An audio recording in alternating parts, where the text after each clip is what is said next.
This is the CBCC, so the Children's Blood and Cancer Center here at Dell Children's, and it is a clinic, an outpatient clinic for the kids who are being treated on oncology protocols.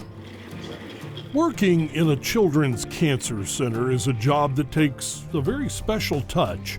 And at the CBCC in Austin, nurse Janice Minyaka spends most of her day among toy ambulances, rock star-themed exam rooms, and nervous patients who could use a little comfort.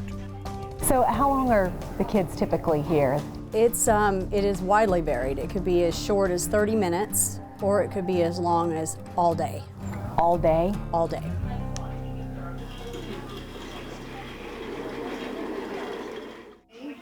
The hospital can be a scary place for anyone, let alone a child who's stuck there all day. And even though getting pricked with an IV is no one's idea of fun, this hospital has made it bearable. And it's all thanks to a generous mom and the power of comfort food. Are you hungry? One little boy calls me Cheese because I bring the mac and cheese. I've gotten a marriage proposal from a 9-year-old, and we were trying to figure out what to do with my husband. I've heard from nurses that children can actually put on weight when they have not been able to put on weight because they've been eating the mac and cheese. So it fulfills lots of purposes. Here at the CBCC, happiness comes in the form of plastic containers stuffed with mac and cheese, and Becky Nichols is the chef filling up each and every cup.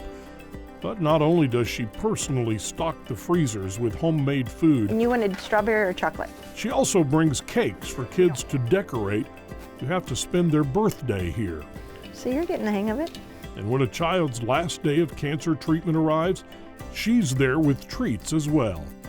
It's all been part of her mission since 2006, when she started the Loving Libbie Foundation, named after her own daughter.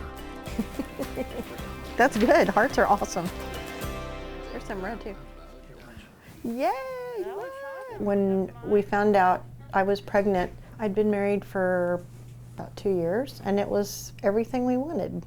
The first thing we found out was that she was missing part of her arm. We called it her little hand. And then after she was born, at 6 months, was diagnosed with leukemia.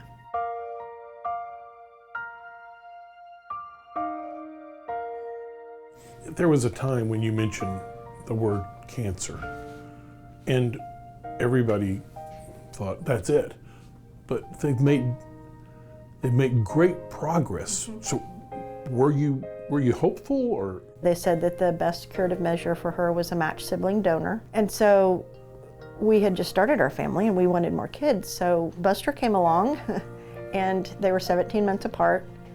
And we had his cord blood tested, and he was not a match for her. But he was not put here to save her. He was put here to save me. So she lived till she was 5.5. Becky suffered through a parent's worst nightmare, but she also found inspiration scattered among her painful experiences. The Loving Libbie Foundation was born out of more than just grief. She doesn't know she's a famous puppy dog now. And the kindness Becky shows today is in gratitude for the kindness that was shown to Libbie. So why the nonprofit? I ended up meeting a group of women called the Stitch and Chicks. And it was a bunch of stay-at-home moms who sewed boutique clothing for their kids and sold it on eBay. And so one of the ladies offered to do a fundraiser auction. And it went viral. And it raised $16,000. And during this time, Libbie died. So it paid for her burial. It paid for everything. And they called them the Loving Libbie auctions. So it was done for us first. That's why we have a nonprofit.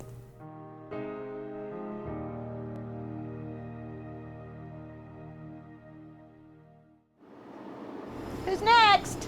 Thank you. Through food, the Loving Libbie Foundation is always finding ways to touch the lives of children in treatment. But Becky wanted to do even more. So a few years ago, she took an old FedEx truck and transformed it into one of the first nonprofit food trucks in Central Texas, with all the proceeds going to the Loving Libbie Foundation. Thank you. Bye-bye. Everybody has it in them to be strong. Everybody has it in them to share their gifts, whatever it is, whether it's mac and cheese or crocheted hats or whatever you do, share it. I'm just a normal person. I'm a mom who really loved her daughter, and she's not here anymore. So, you know, we do some pretty crazy things for our kids. What was she like? She was bossy in a good way. She was fiercely loving. If you stood still too long, she'd have kisses all over you.